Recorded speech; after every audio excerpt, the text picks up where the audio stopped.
शेतकऱ्यासाठी मोठी बातमी. आता हे डॉक्युमेंट असल्यावरच तुम्हाला महा-डी-बी-टीचं अनुदान मिळणार आणि आता त्याची अंमलबजावणी व नवीन नियम 1 एप्रिलपासून लागू झालेला आहे.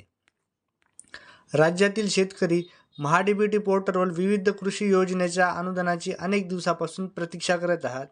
निधी अभावी काही योजनेचा अनुदान रखडले होते, मात्र आता टप्प्याटप्प्याने निधी उपलब्ध करून देण्याचा प्रयत्न सुरू आहे.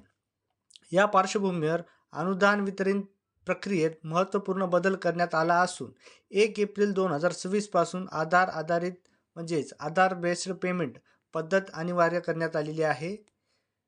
महाराष्ट्र शासनाच्या कृषी विभागामार्फत विविध योजना राबवल्या जातात. या योजनेसाठी महा-डी-बी-टी पोर्टलवर शेतकऱ्यांकडून अर्ज मागवले जातात. अर्जानंतर केंद्र व राज्य शासनाचा निधी लक्ष्यानुसार लाभार्थ्याची निवड केली जाते. निवड झाल्यानंतर शेतकरी संबंधित यंत्रसामग्री किंवा घटक खरेदी करतात आणि त्यानंतर त्यांना अनुदान दिले जाते. आधार आधारित पेमेंट पद्धती लागू झालेली आहे.